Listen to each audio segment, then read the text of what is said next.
The 2023 May Conference.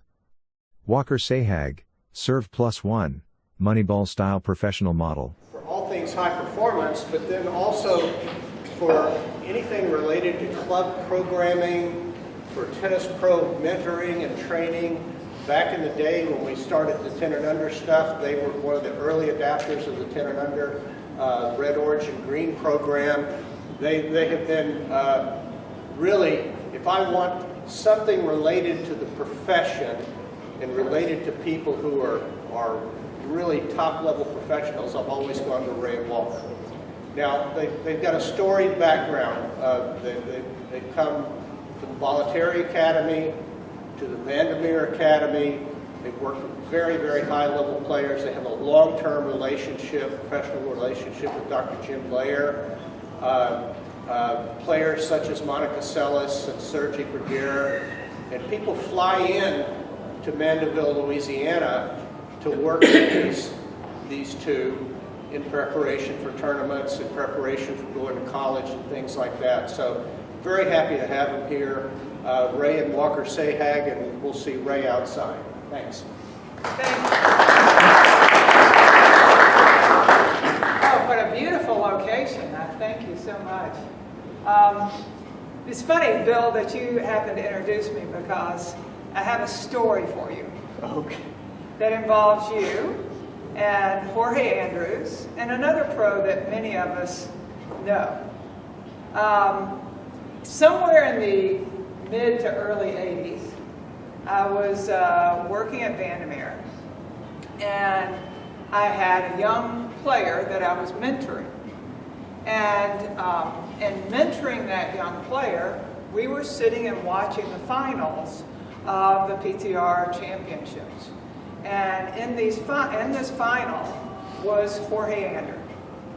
And Jorge Andrews was in a tough, close match.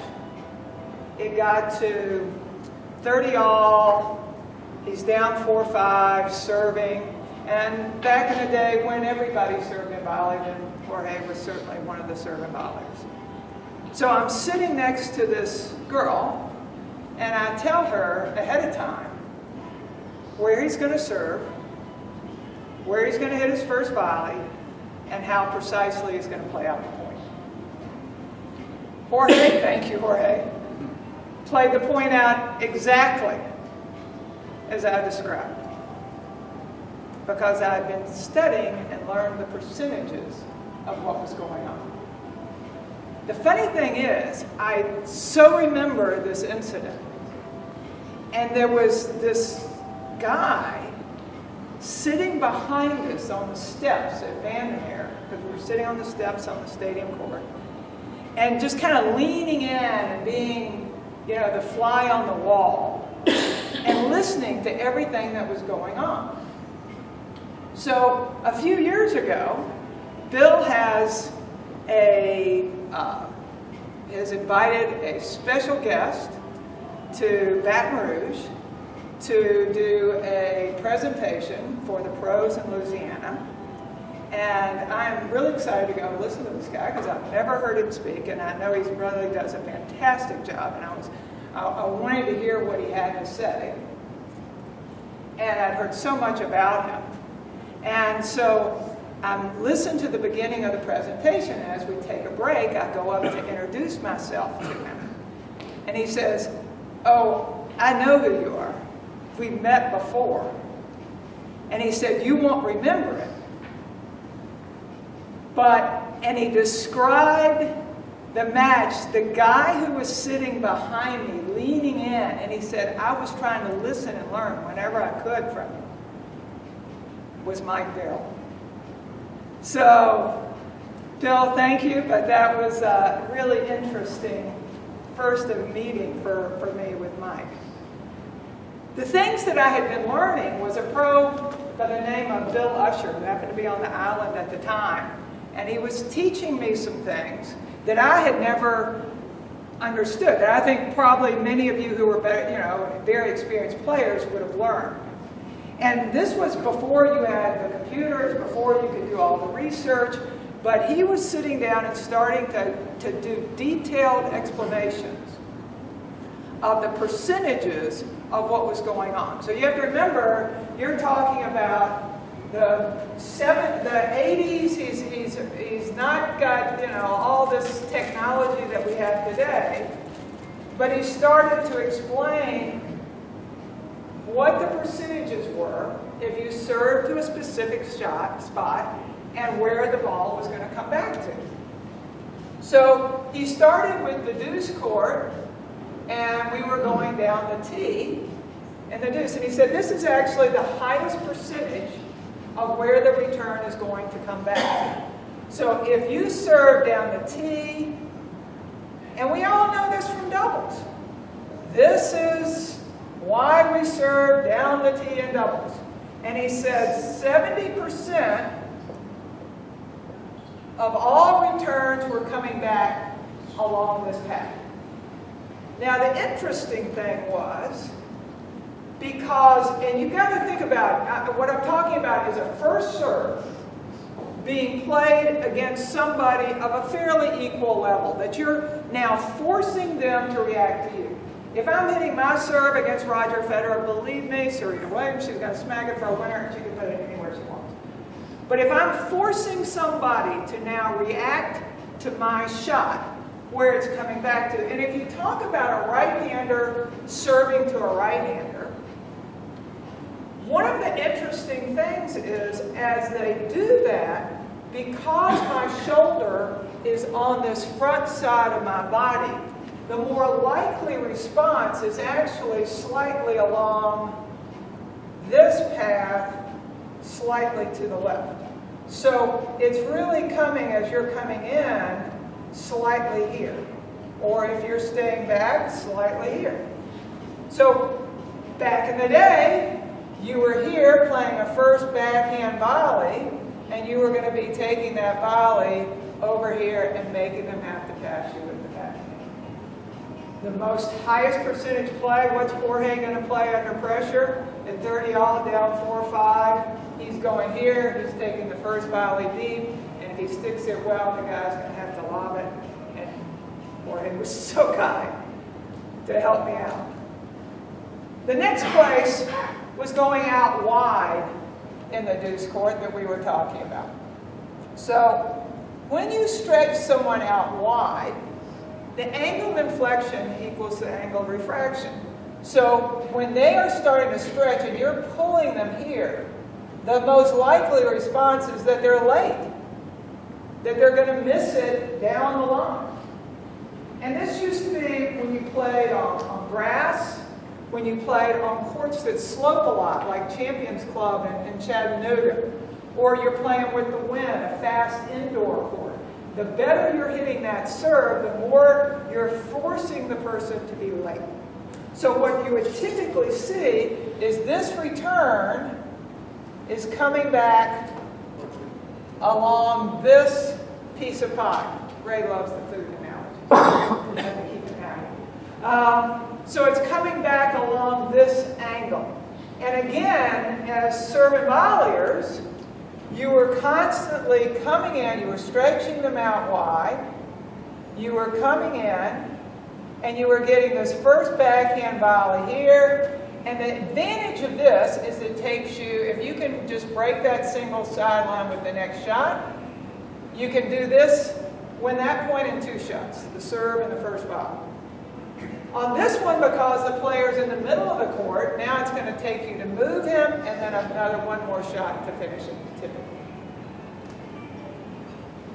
And again, if you're staying back, let's take a look at what now that play is going to look like. The danger of this is that if somebody reads it and they can take it a little early, now they're getting to the outside of that ball, they can start to snap that angle. So it's not as predictable and a little bit riskier. Then if you're going to talk about the ad court, the next place that you would really be talking about is right here. Let's discuss down the tee of the ad court. Again, because I am right-handed, Now my shoulder is on this side of my body. So the tendency is to be slightly late on it, and the ball is really tracking through a little bit more on this diagonal. So you still have this piece of pie that's working from here, and if they're a little early, okay, here. But as you're serving and volleying, again, look where you're ending up. Probably a first backhand volley. I would say probably 65% are going to be first backhand volley, first backhand volley, first backhand volley. Do you ever notice that the serving volleyers always prefer their backhand volleys? I wonder why. It seemed that they had to play a few more of them. And then, if you go out wide in the ag court, now, again, my shoulder is on this front side of my body. And this was, when you had a one-handed backhand, everybody kicked it up high. And now it's coming back on this diagonal. So it can come a little bit wider, but coming back on this diagonal. And this would have been more likely the forehand volley right here. And it's still coming back. Now, here's the thing about the game of tennis. The geometry has never changed. The geometry of the court has never changed. And back in the day, we understood serve and first shot. Serve and volley. It's never changed. We were diligently working on it. It was all about that. Workman of hitting a first serve and a first volley all day long and not missing it. The tool has changed.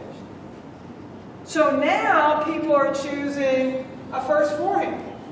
And you've seen Federer's percentages on this, they're off the chart. And one of the things that they're teaching is how Federer will land in the court and then drift a little bit to his left, looking for that run-around forehand. Interesting.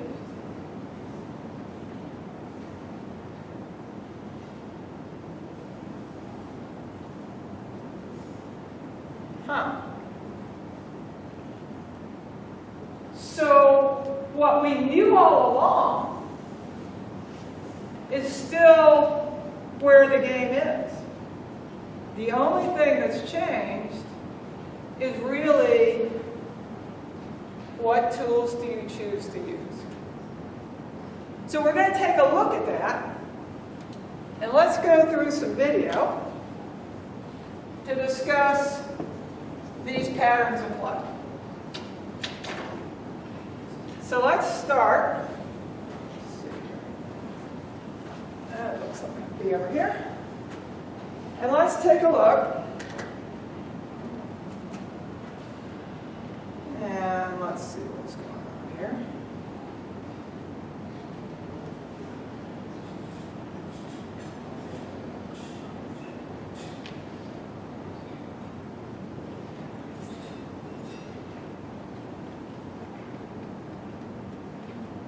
So we have Boris Becker, and here's Boris playing exactly the point that Jorge played. And you can kind of see with Pat Cash where his shoulder is, where that return is typically tracking back to, and the way that he's forcing the return to come back to where he wants it to come back to. And there's really only about 4 or 5 options that can happen.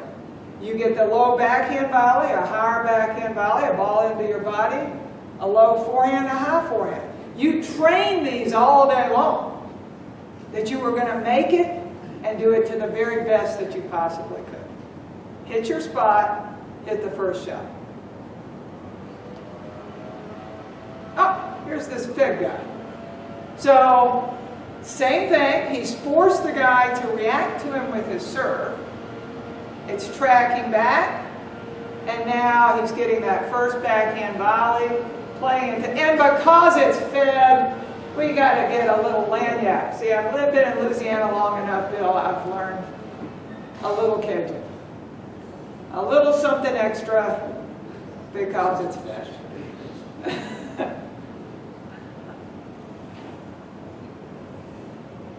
That's the play. You start to see, here's the slice serve out wide. Here's the return. Look how he's forced Djokovic to react. He's a little late. This is where the return is naturally tracking back to. Here's his first volley. A little old school, but again, the same geometry. I mean, there you go.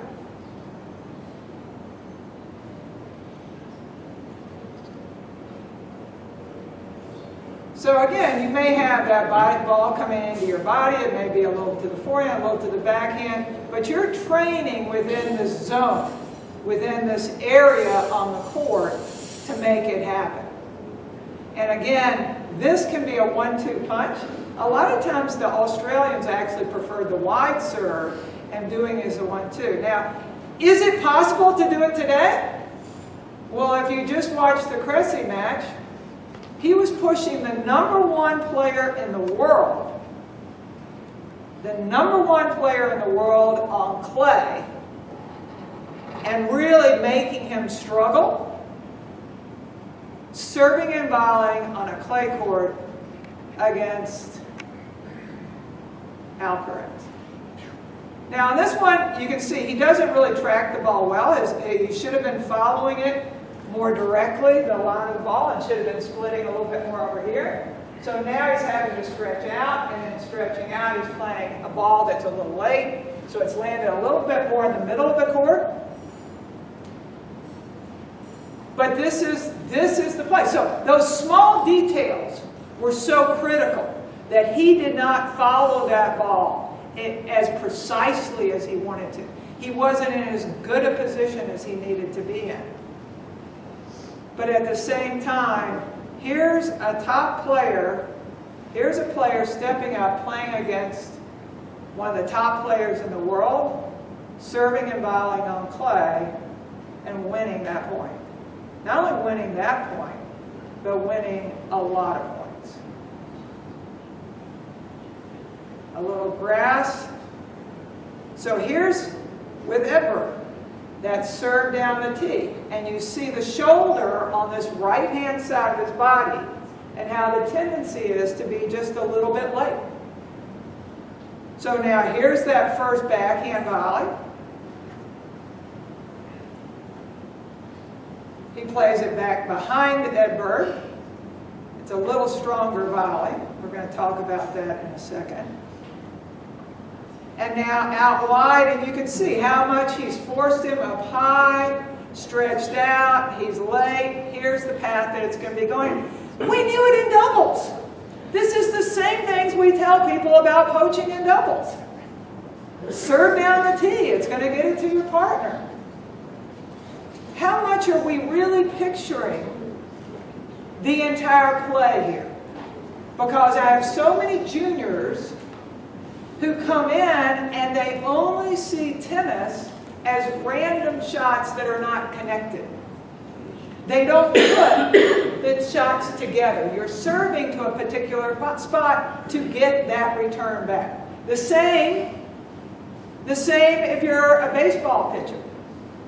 They shift the infield relative to the pitch because they know what the percentages are.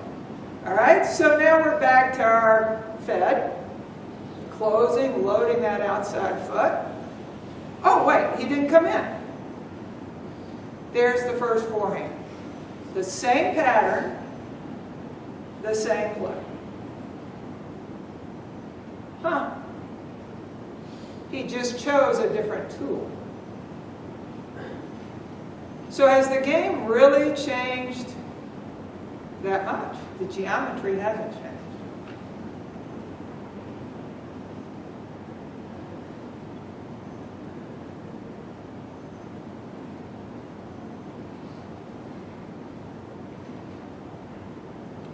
You start to watch how he's setting his points. Now again, you see him drift a little bit to the left right there. He's searching for that forehand. Now he doesn't get it there, but he's sure serving in hopes of it.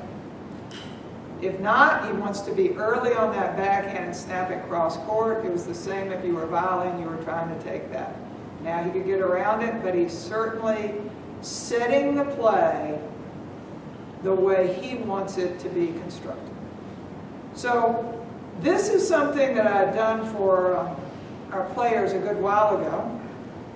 And it's a first set of a match at the US Open between Roger Federer and James Blake. And I tracked all of the first serves that each one of them made in this match. And what you're going to see is, in this particular instance, I've grouped them together. So I've gone all the ones out wide, all the ones down the tee, and just went through the first set and showed you where they all went. I'm not going to show it today, but I actually have them in order so that the kids could see I'm not fudging the answer. But rather, this is really where these returns were going. This is exactly what was happening at the highest levels of the game. So you see the ball coming back down the tee right there. Again, Federer is going to be just a little bit late on this one. It's going slightly inside out.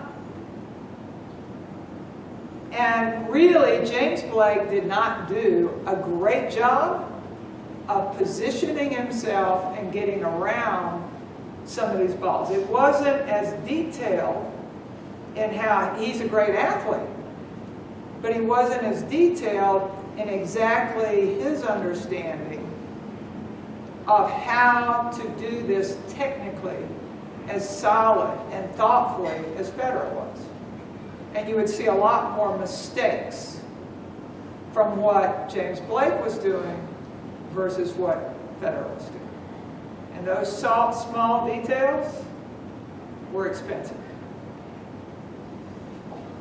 Again, here's the big kick serve or flat serve out wide. Here's the path. He can turn around, get the forehand, and take control of the point.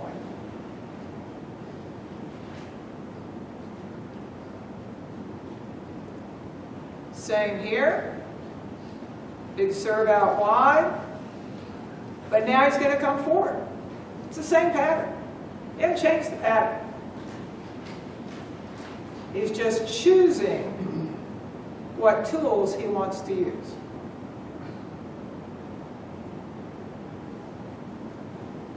He's got that nice high forehand volley. He's going to stick it into the open court. All right, so let's watch a few of the points here. Here we go. Let's start. We did a little review where each one of these are tracking to, which you saw right there on the board. And now we're going to watch the points and let's see what's really going on. Am I honest with you or not? Okay, let's go. Come on, Roger. Stick it to him.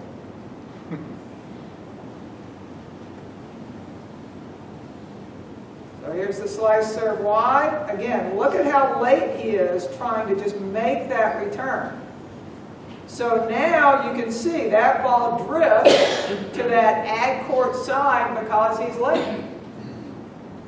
There's Fed setting up his forehand.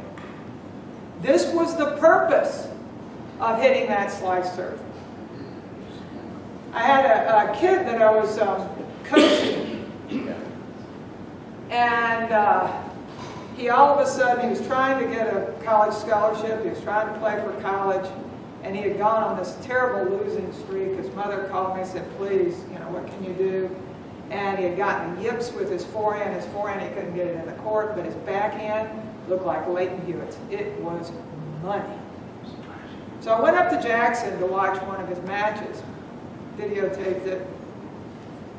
I said, do you realize that every serve you're hitting, you're serving for the purpose of setting it into your forehand that you can't hit? He said, what? I said, let's choose to serve serves that are going to bring the ball into your backhand and set up your backhand. So one of the things we worked on was developing a fabulous slice serve out wide in the deuce court so that he could set that into his cross-court backhand. He ended up playing for LSU. So did his sister, and his little brother, who I also work with, is playing for him right now. But this is, how much are you thinking with your players of what shots do they need and how can it set up their strengths? Or, more importantly, how can it hide their weaknesses?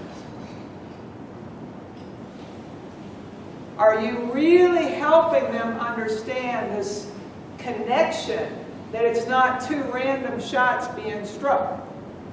Sometimes we have a tendency to say, okay, we're going to do serve plus one. Tell me where you're going to hit the serve and tell me where you're going to hit the first shot. Well, what was missing? The missing part was I'm hitting the serve to get it to here to then choose that shot. The whole connection between the two things is lost, instead of understanding the purpose of what it is that you're trying to do.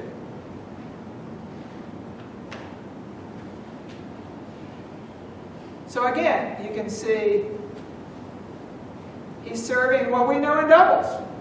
We're serving down the tee, forcing him to give us the ball that we want through the middle, moving our opponent to the outside of the court. Now, James Blake did not get around that ball. I mean, he's not looking, his forehand is clearly his stronger shot. That one play right there is actually the secret to dropping Federer's percentages. If he's serving first forehand, he's winning 85 to 90, somewhere in the 90% of the points. But if you can make him play a first backhand, it's dropping maybe 10%, but you're still on the losing end of that. But if you can make him play a first backhand backing up, now he becomes human. Now you've got a chance. But the problem is you're reacting to these serves.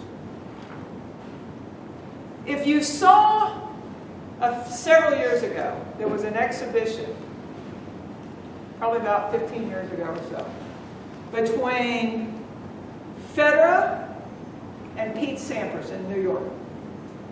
Pete was kind of coming back just to do this exhibition.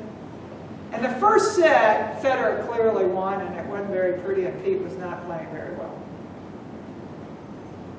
The second set, you might have been thinking, oh, they were just making a deal. I'll win the first, you win the second, we'll play it out for the third. No, no, no. Pete won the second set. He didn't just win it, he won it decisively. And the reason why, he started hitting his spots on his serve. And you could see Fed having to react and couldn't get on his serve at all. The ball was coming right back to where Pete wanted it every single time. He was complete control. The first set, he wasn't hitting his spots at all. Second set, when he started hitting his spots and making Federer have to react to him, he was still controlling every single one of those balls. So this is what you're seeing. This is what's going on in the game. All right, so moving ahead, let's look a little bit at some stats here. And if you haven't noticed, Craig, oh sorry, that's right there in the middle of that. Craig O'Shaughnessy's just done a new presentation on serve volley. I highly recommend it. And he said I could use a couple of his stats here, so I appreciate it from Craig, but he does a fantastic job. He was comparing 1997 to 10 years later, 07 to 17, 10 years later. The number of points served in volley, first serves at Wimbledon with the men was 66%. The win percentage was 70%. So we go to 07, 10 years later, it's now dropped to 15%. But the win percentage, 68%. Go 10 years later, it's dropped to 8%. Win percentage, still 68%. Second serve. 50% of the time they were serving and volleying and winning 61%. 8% winning 59%. 4% winning 58%. We all know the stats. To be number one in the world, you're winning 53, 54% of all points you play. You're winning. So let's take a look at the women. Now, the first 10 years that I coached on the tour, every single player I coached was a serving volleyer, with the exception of one who took a set off of Chris Everett serving a volley. That was on the women's tour. That's how much the game has changed. You were talking about Southern pros.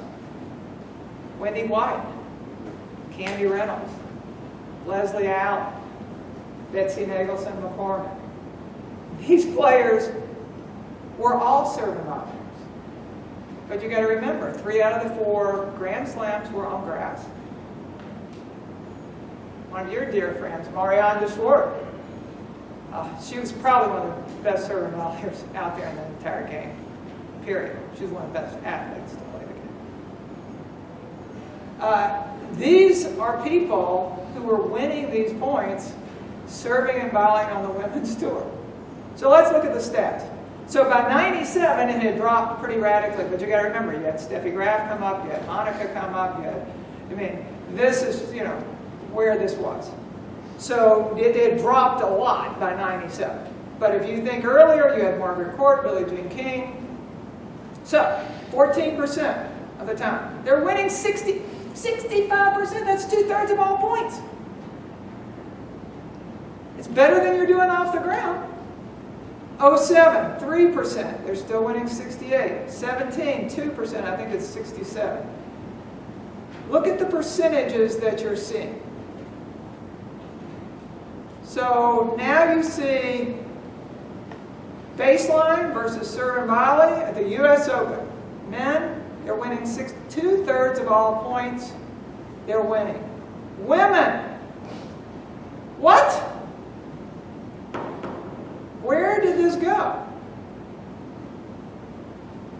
U.S. Open win percentage. Baseline versus net versus serve and volley. It was very interesting stats. Now, you thought I was showing all men? It's me. Let's see if I can get a little bit of the volume up here. This is actually one of my favorite women's matches. I had a chance to watch it again when I was going to school in England. No, don't have any volume. Okay, so this is the 1970 women's final between Margaret Court and Billie Jean King, which is a very historic final. This is the year, this is the match that was really a determining match for Margaret Court to win the Grand Slam, one of 3 women's Grand Slams. Notice, no chairs. You didn't sit down. Where do you even put your stuff? I mean, what the heck? So, 2 great champions. Margaret Court is going for the Grand Slam. And remember, the Australian Open was played at the beginning of the year here, just as it is now. So she's won 2 of them, and when she wins this one, it's the 3rd leg. 1970. Billie Jean, a great champion who had already won a couple of Wimbledons, and certainly was not going to go away. What you don't know is that both of these players were injured. I think one of them is a knee and one of them is an ankle, and if I remember correctly, I think Billie was the knee and Margaret Court was the ankle. I think she had surgery after this. So here they are in pain. And as the commentator later will say, it was one of the finest quality women's matches played. It was the longest women's match played by games, 46 games, and that was in 2 sets.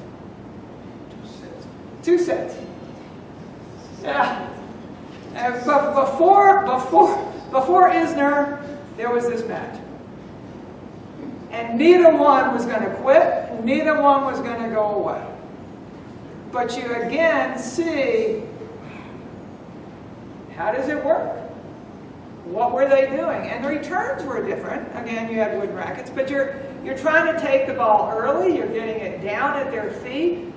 You're actually not necessarily trying to put more pace on the ball, sometimes taking pace off and giving them nothing to work with and making them hit up.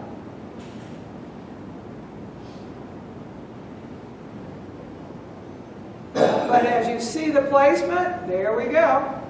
That's exactly where she forced her to return to. The geometry doesn't change. The patterns haven't changed. They're playing the same points, the same way. The tools changed.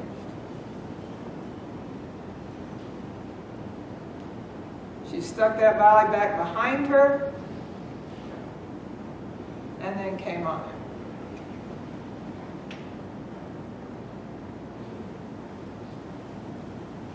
So as you start to see, here's Margaret. Again, one of the all-time great matches. Remember, she has 24 Grand Slam titles, I think 66 all over with singles, doubles, and mixed. And then I want you to check out this trophy. For the runner-up of Wimbledon, congratulations, Billy. That's what you got. Wow. The winner got 1,500 pounds. The men got 3,000.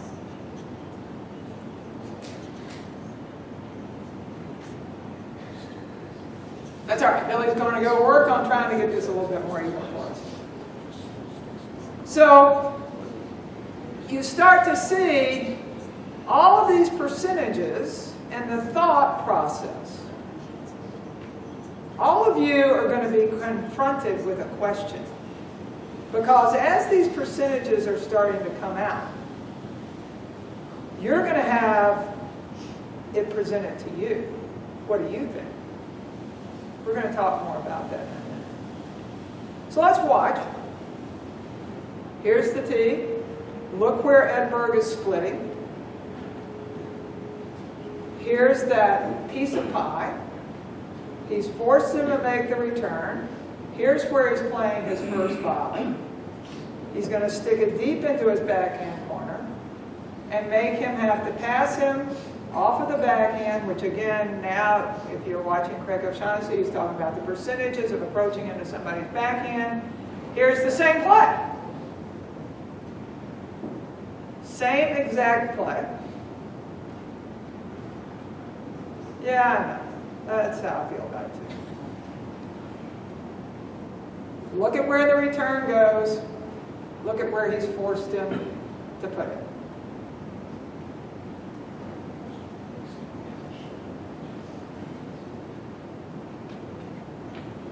Now, I would consider that an outlier. It came outside of the 70%. So that's when you had to learn to scramble to show your athleticism. And you're going to see a few outliers right here. Those are the ones you had to fight for, you had to move, but the other ones were something you worked on developing, that serve and first shot.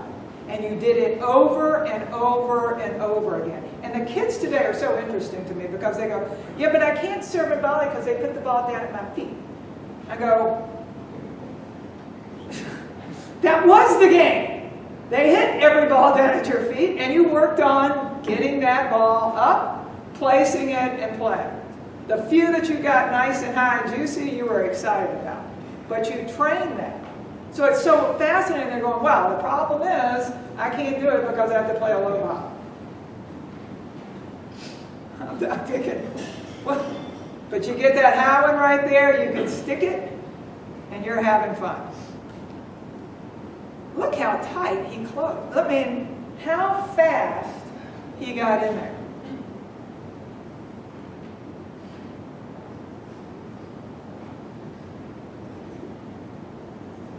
Yeah, you live for that. That's your favorite stuff.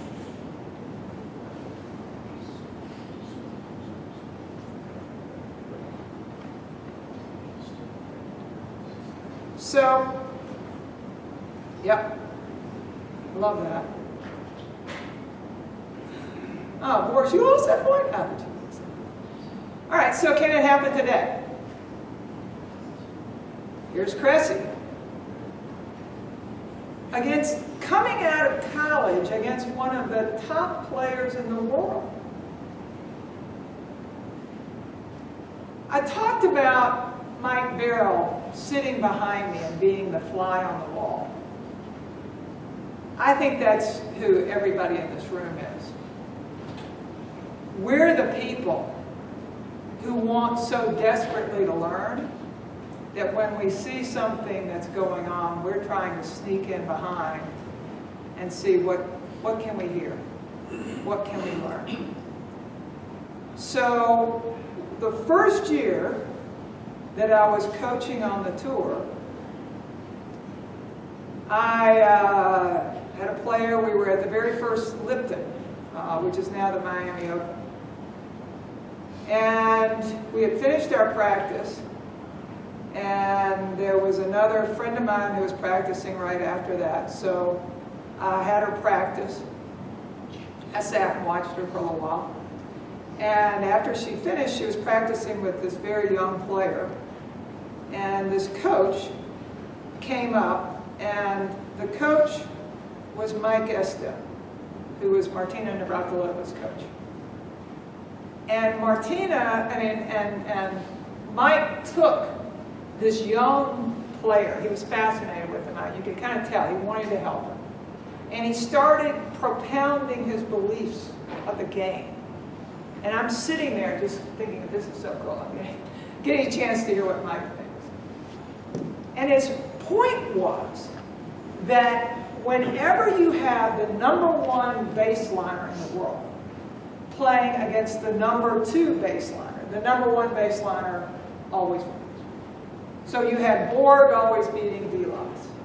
You have Djokovic beating the second best. You had Chris Evert beating the second best baseline.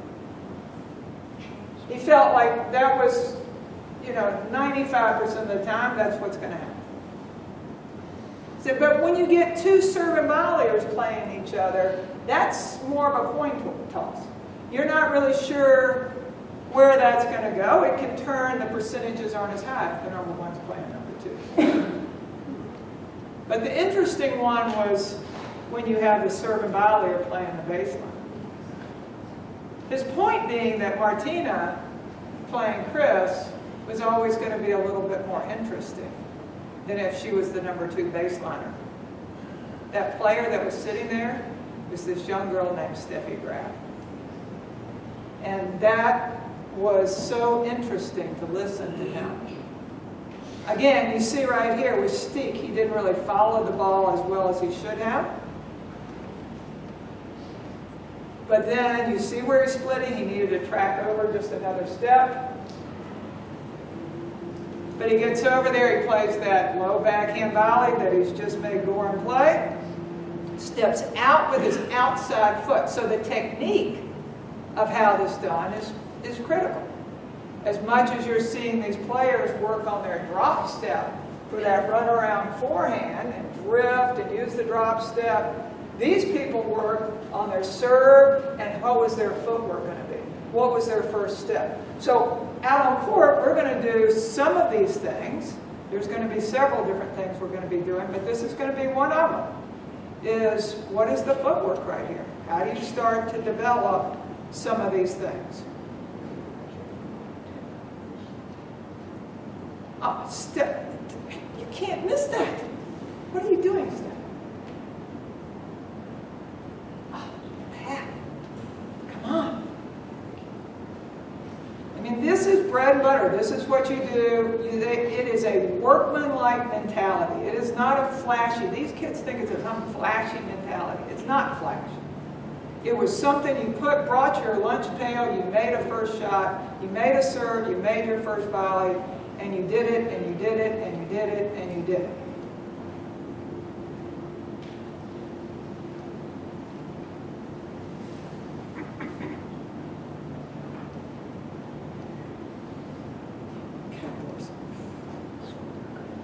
Except where they're playing possum. Don't believe it.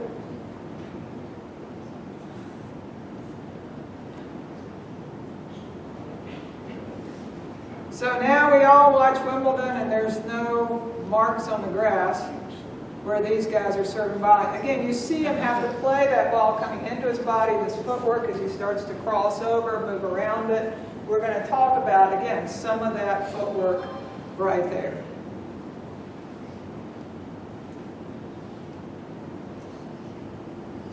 You know, as far as these players are standing back on the returns, always the answer was if somebody's going to stand that far back, you stop them by serving a volley.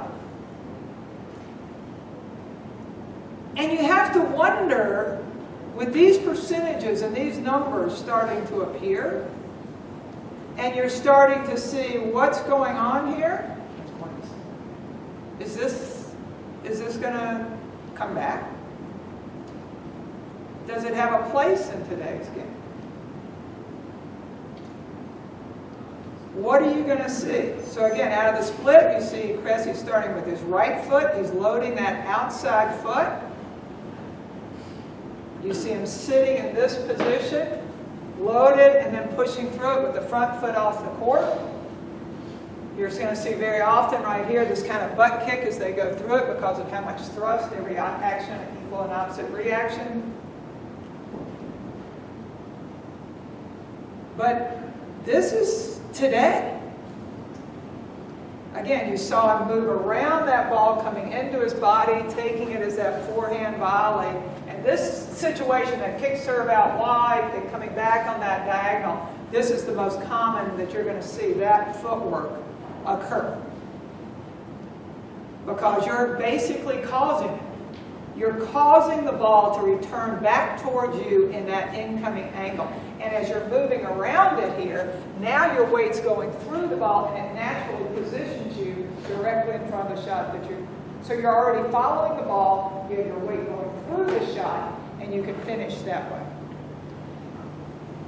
Are these details something that are going to be important?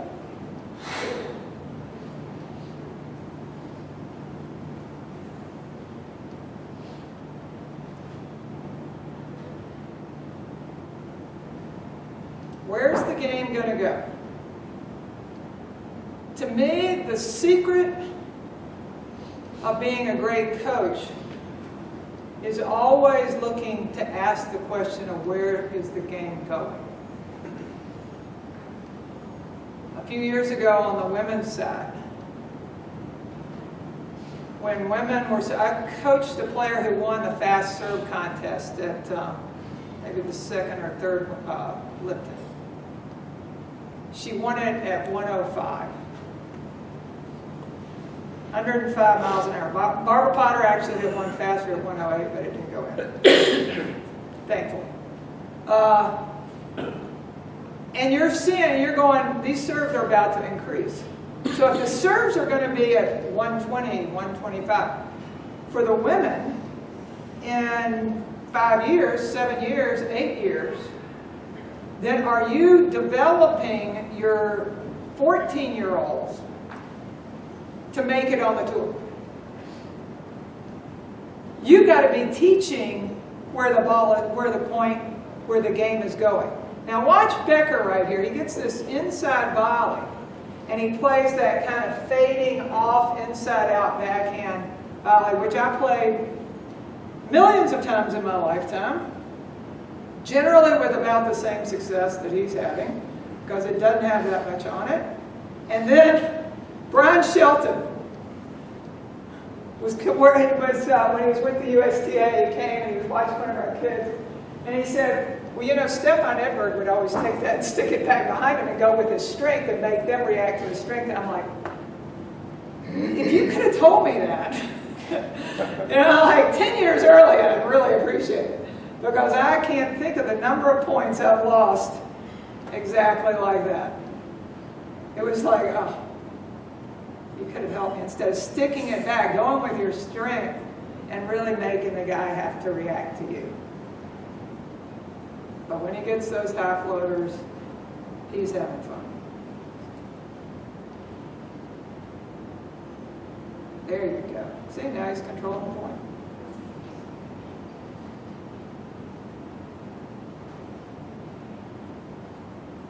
Okay. Let's see what true serve and volleyers looks like with their footwork. So we have a little Johnny Mac. First of all, look how much he lands inside the court. And now look at the extension of his legs. He looks like a sprinter coming right out of the blocks. The leg drive he's getting is phenomenal. And now look where he's splitting. And then where he's playing his first volley. It's funny, as he's splitting here, this was, you know, before you had all the video and analysis back in the 70s, people would tell you that you had to split on the service line to be a successful serve and volley. I got news for you. None of these guys split on the service line. And, you know, as a female, they would tell me I should be splitting at the same place some 5 guy is splitting, and I'm thinking, how do you think I'm going to get there? We should be splitting at the same time, not at the same place. So people wouldn't learn the split step because you were trying so hard to get to this place, this imaginary place that John McEnroe can't get to. But instead they're splitting there, very often they're pushing to play that first volley inside the service line, which John was amazing at being able to accomplish. Again, he's loading that outside foot, pushing through it. He's taking 2 steps in a split. For me, I was 3 steps in a split. But let's compare what he's doing to Linda. Look at that leg drive. I mean, he looks like an ugly duckling. I mean, what the heck? Yvonne, no wonder you couldn't win one. What the heck? That's a huge. Now we got Edberg. Look at the driving, splitting. These guys, when they came forward, they were bringing the baseline with them. Tim Maya against John Lloyd. Again, he's 2 steps in a split, and then you see that huge step out. And he's so unbalanced with that footwork that he's hitting that first volley for a winner from, the single sideline. He's covering the entire court. That's pretty tough to beat. But you see, so I'm not counting the one he lands in the court. The 1-2 split, he's stepping out, on balance. Actually, I had a chance to work with him a little bit when he was playing. Now, you're going to see him do the same thing. Good footwork on the first one, and then he does the footwork wrong on the second one and can't get to a ball that's right next to him. Instead, you'll see him pull this left foot back. Now he's off balance, and he can't get to the same spot, and he can't play the same ball. So you see Cash again against Connors, stepping out with that outside foot, covering and on balance. 1-2 split, steps out. A little crossover here on the recovery. Now this should have been a winner against anybody else in the world. How Pat Cash even put his racket on this. So against Connors. Now, Connors is lefty. So now his shoulder's on this side. He's more typical to be a little late on that side.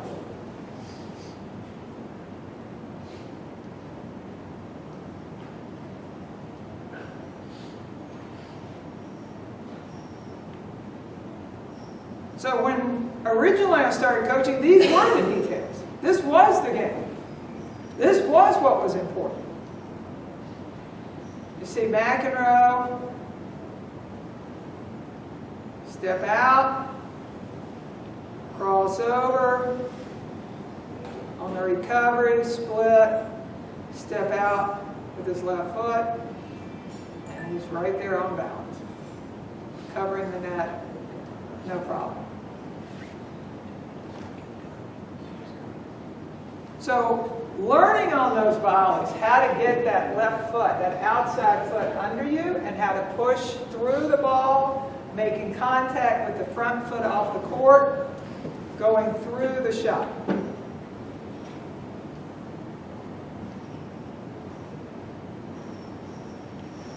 Again, we're going to do a few drills. As soon as we finish this, we'll be on court, and I'll show you, among other things, it isn't the only thing we'll be working on, but a few drills working on these exact skills. But look at the speed. Look at the speed that he's closing with. Our godson, Devin Britton, was actually the youngest player ever to win the NCAAs. He's the only person to beat McEnroe's record, go Mississippi. And that year at the NCAAs, I was watching the first, again, look at that crossover step. We're going to work on that exact footwork. I was watching him early on in the first couple of rounds online, and it wasn't too pretty. Third round, I watched his match, and for the first time ever, I saw Devin start to close like this. He was serving and bringing the baseline with him. And that's when I said, well, this group better watch out because he's coming. And that was when I thought he won the NCAAs, was by about the third round, when his speed of how he was coming forward, how he was attacking, was so different. So we're going to compare and contrast yesterday and today. So let's check out Shapovalov. He's getting ready for the grass season. Here we go. He's going to serve. He's going to land in the court. Now we talked, the men are generally more 2 steps in a split. A lot of them originally were 3 steps. The girls are more 3 steps. 1 step. One. That's as far as you're going to go. Now he's just coming to a stop. I mean, okay, well, it's just an anomaly. It was just 1. All right, let's check out another one. Come on, Dennis. Oh, wait, what kind of footwork is that? I mean, how are you going to follow it? The good thing it's a practice partner. I don't know how you're going to follow that. The heck? Oh, Canada, y'all need help. Come on. Okay. Here we go. Just lands in the court. Sprinting to the net. 1 step. Oh. And just a split. I mean, look how far back he is. What the? Oh. He's playing his first volley way back there. I mean, this guy has speed. What is he doing? And then he's finishing again. So what we see are people who serve and volley. But I certainly would not call Shapovalov a serve and volley. He's somebody who's blending it in. Somebody told him he needed to do it. But as far as his skill set, I think we need a little help here. I mean, every time, each one of these points, he's landing further back. I mean, there's no reacceleration. Oh, no. Oh. Dennis, we got to talk. So, skill sets that have been lost. But not only have they been lost, but you're talking about second, third generations. If it wasn't what you grew up learning about, how prepared are you if the game starts to shift to teach these skill sets? And is it going to shift? Or is it really that the rackets and the strings and the speed is too much? Questions to be asked. Questions to be answered. So again, we're going to compare what Dennis is doing right here. And let's go back and look for one more minute at what you see with a whole different level of play. I can't imagine why he's having to play low volleys behind 2 yards behind the service line. All right. I can't take any more. Thank you, Stefan. I mean, what a difference. The energy, the speed, the attack.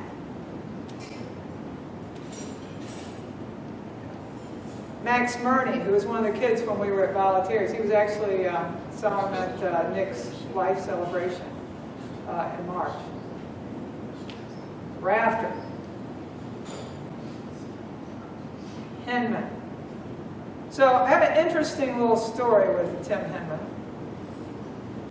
We got a few fun little points here. Because you've got to have pair in here somewhere. I mean, how can you have points without pair?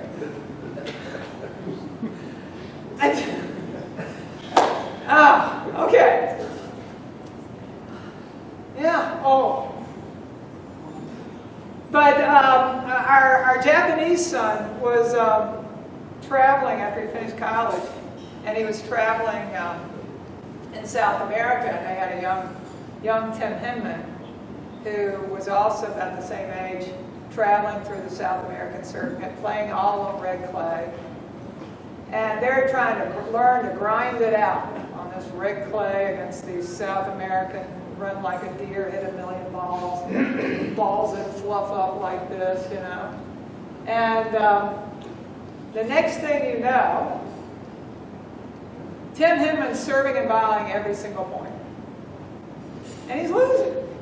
And he's housing with him. So finally he goes, all right, Tim, why are you serving and volleying on red clay in South America? And Tim looked at him and said, you don't understand.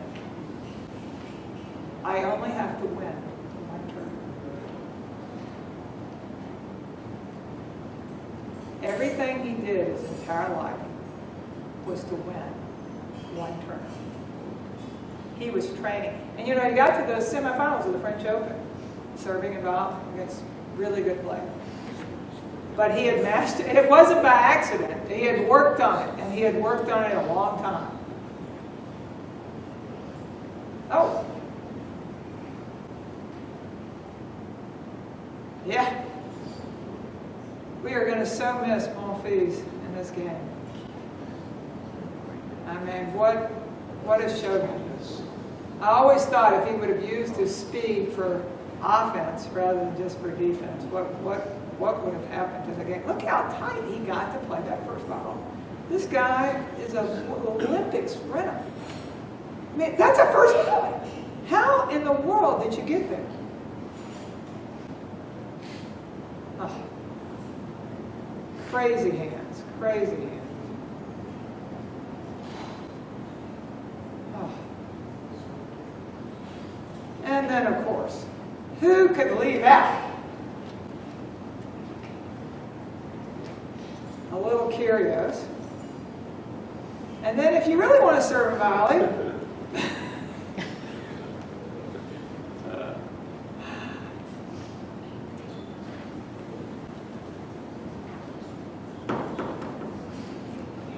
and for true shot of the day honors, check this out. If you have not seen this, oh, duck, duck, duck, duck. Oh.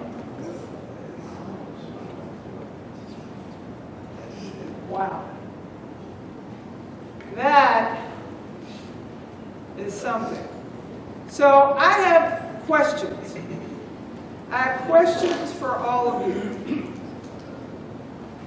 Not for you to answer out loud, but for you to answer in your head. Because I believe, as coaches, these are questions that we're all going to be asked. How do you, as coaches, perceive serve and volley? How do you perceive it? Does it have a place in the modern game? How much of a role? How, in your opinion, does it fit into the game? Singles, doubles, because we were taught doubles that you didn't play doubles unless you served the volley. First and second serve, you want to go learn how to play, go learn how to serve a volley, and here are the percentages, and this is what you do. And I believe that because, my personal belief is because Martina Navratilova, Lisa Raymond were serving volleys, they were able to stay in the game so much longer while all these other people were defaulting to this skill. How does it integrate into a player's style of play? Do they use it once in a while? 20% of the time? 50%?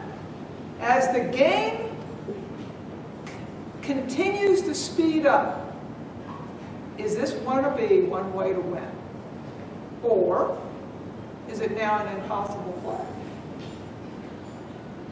I think the two-handed backhand changed serve and volley radically. Because you always knew you could get it up high into their backhand and close in. I mean, it was so easy, but with this return has completely changed a lot of things.